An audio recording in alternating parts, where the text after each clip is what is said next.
आबाद है, भूल गया तो बर्बाद है। भगवान की याद में जीव का कल्याण छिपा। तुलसी या संसार में 5 रत्न सार और संत समागम हरि कथा दान दया उपकार, 5 अनमोल रत्न है, किसी भाग्यशाली को मिलते। क्या? संत समागम हरि कथा दान दया उपकार। जो देख रहे सपना है, और जो हाथ से छूट गया वो अपना है। जो देख रहे हैं सपना है। दुनिया में बहुत कमाया, क्या हीरा क्या मोती, पर याद रखना कफन में जेब नहीं होती। और आजकल कफन की क्या बात बताऊं, कफन भी किसी किसी को मिलता, बहुत से बाढ़ में मर जाते, भूकंप में मर जाते। जीवन का कोई भरोसा नहीं, आना जाना यहाँ कंटिन्यू, कोई ना परमानेंट, भजले राम नाम अर्जेंट।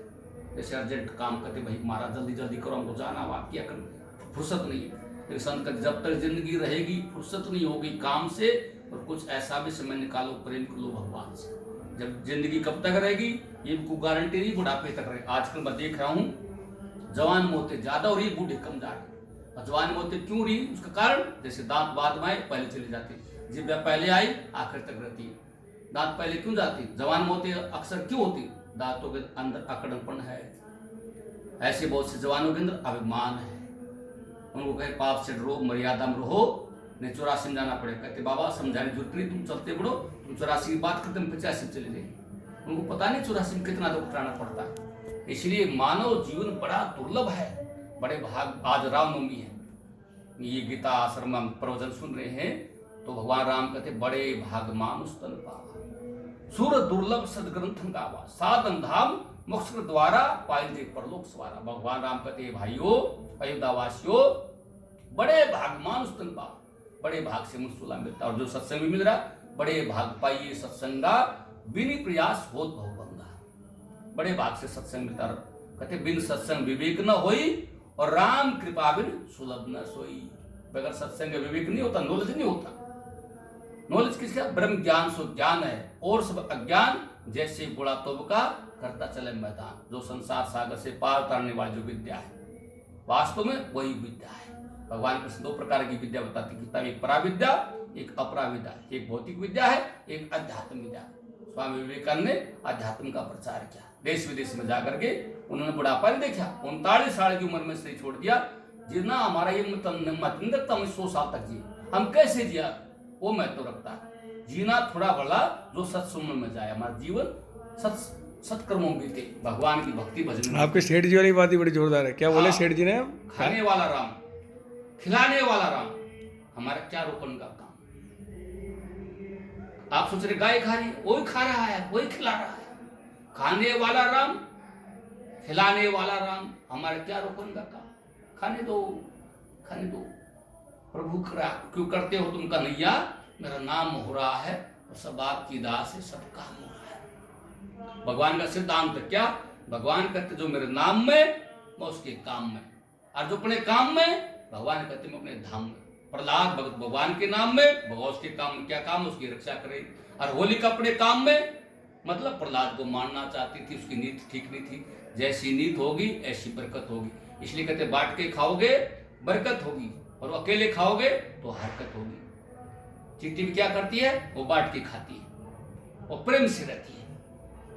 इसीलिए इंसान को भी बांट के खाना चाहिए और प्रेम से रहना चाहिए। संत कहते जीवो और जीने दो, अहिंसा परमो धर्म, परिहित शरीर से धर्म नहीं भाई, पर पीड़ा सम नहीं कुछ अदमाई। कहते दूसरे का निस्वार्थ भाव से परोपकार करना, भला करना, इससे बड़ा कोई पुण्य नहीं है। और दूसरे को बेकारण बेमतलब किसी को कष्ट पहुंचाए, इससे बड़ा कोई पाप नहीं। वेद शास्त्र धर्म गीता में बात बताई दो, दुख दिने दुख होता है, सुख दिने सुख हो। अगर किसी को दुख देंगे दुख मिलेगा। जैसे राजा दशरथ ने सुन कुमार के माता पिता को दुख दिया। क्या दुख दिया? जो सुन कुमार अपने बूढ़े माता पिता की सेवा कर रहा था। आजकल तो पेंशन भी मिलती है, जमीन भी नाम है, फिर भी बहुत से माता पिता की सेवा नहीं करते। ये हमारे सामने देवता जीते जागते, मातृ देव हो, पितर देव हो, आचार्य देव हो और अतिथि देव हो। आचार्य का मतलब जो हमको शिक्षा देता है, और अतिथि मेहमान, जिसकी कोई तिथि जो अचानक आ जाए। तो मातृ देव हो, पितर देव। भगवान राम ने माता पिता की सेवा की। प्रातः काल उठे रघुनाथा, माता पिता गुरु माता। भगवान राम सुबह मॉर्निंग में उठते ही माता पिता गुरुजनों को प्रणाम करते थे। लेकिन आज कितने प्रणाम करते, राम को मानते, रामलीला देखते, बड़ी अच्छी बात है, लेकिन राम के आदर्श को अपने जीवन में उतारना चाहिए।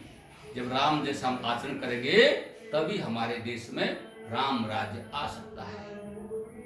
और जब संतों की बात मानेंगे तो संसार में भाईचारा कायम होगा और लड़ाई झगड़ा खत्म हो सकता है, क्योंकि संतों का संदेश है जियो और जीने दो।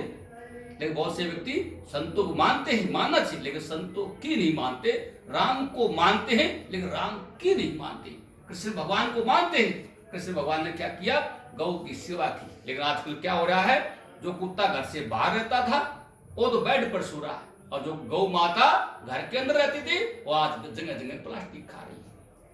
तो हम गौ की सेवा करेंगे, गौ के अंदर 33 करोड़ देव देवता निवास करते हैं, तब जाकर के भगवान प्रसन्न होंगे। अब नवरात्रे गए तो नवरात्रों में हम कन्याओं की पूजा करते हैं, लेकिन हम जो है जागरण कराते हैं, उसके साथ साथ क्या करें, हम कन्याओं का आदर सत्कार करें, माता बहनों का आदर सत्कार करते। यत्र नारी पूजते तत्र देवता रमते, जहां पर नारियों का आदर भाव होता है वहां देवता निवास करते। नारी निंदा मत करो, नारी नर की खान, और नारी से पैदा हुए रामकृष्ण प्रहलाद समान बड़ी बड़ी महान आत्माओं को नारी ने जन्म दिया, इसलिए हम इनका सम्मान करें, तभी जाकर के हमारा नवरात्र मनाना सफल होगा।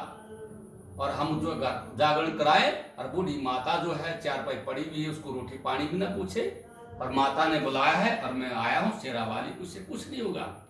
हाँ, जो माँ जो है वो कहती है नारी मेरा ही स्वरूप है, इसलिए हम सब में प्रभु को देखें। मुझ में राम, तुझ में राम, सब में राम समाया, सबसे कर लो प्रेम, जगत में कोई नहीं पराया।